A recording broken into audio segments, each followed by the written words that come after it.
guys played the video a lot. It brought people to the show for us. You know, people that wouldn't normally have come to the show, came to the show, saw the show, and then were sold on the band.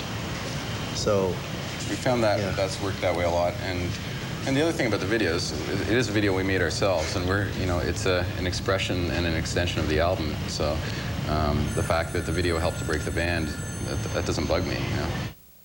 Your music is very emotionally driven, intense, super serious. I'm wondering, why does that aspect dominate your music? I think that's just what comes out. I mean, we write together as a band, and I think when you do that, the songs naturally come out, and that's just the way it happens for us. Are you fairly dramatic people? I guess so. Yeah. Evidently. I think so. Well, we write music that works well in concert as well. You know, we always write with the stage in mind, and the intense, emotional music has always been a part of our stage show, and probably will be. Well, after we did the Creature record, we had a whole bunch of mosh pit fuel. Yes. Because that was very much a mosh pit kind of record. Time, yeah. So I think the crowds did get a little bit more intense as we sort of worked through the Creature album.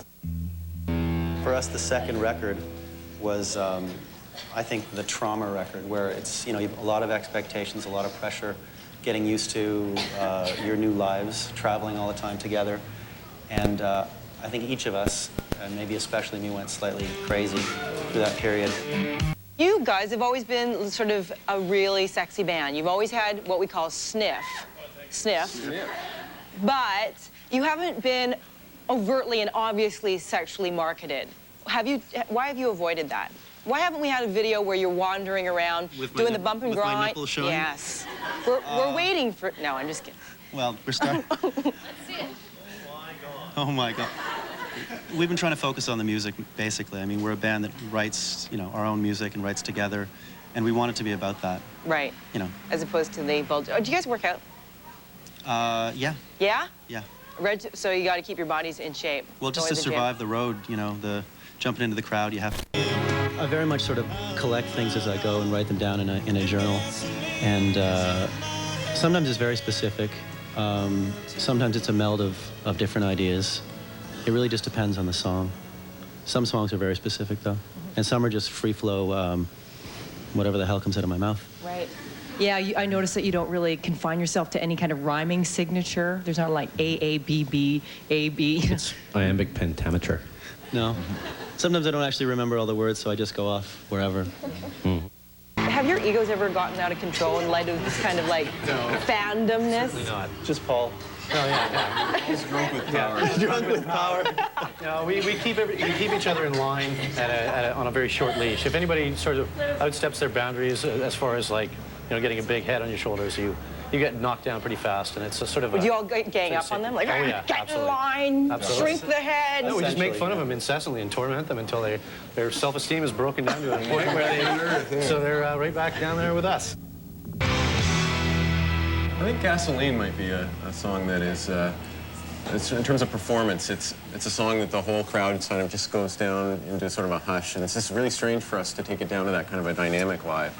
It's not something that we'd really done before we started playing Gasoline, and I don't know, I think it's kind of an effective song in that regard. We played a couple of warm-up shows in Trois-Rivières and Sherbrooke, and that was the very last song we played. And there was just a really interesting connection between us on stage and everybody in the club. One thing we learned from Gasoline Tour was that we like to go out and just sit there and play every now and again. And it's good to have those breaths in the set that we can sit down and relax and play and sort of communicate with the audience on a different level. You know, you go through, you're making songs, and you're not sure which ones are going to make the record. When you finally end up with the actual record, it's quite bizarre to see what you've come up with. You never really know where you're going to end up when you start. There's always a process of sort of, a lot of times I'll bring in like half a song or like an idea for a verse and a chorus or some little thing like that.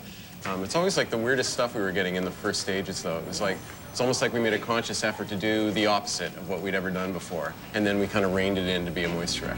Lyrically, in the past, your lyrics have been somewhat oblique, ambiguous, but this one feels like you're having more kind of stabs at straightforward narrative.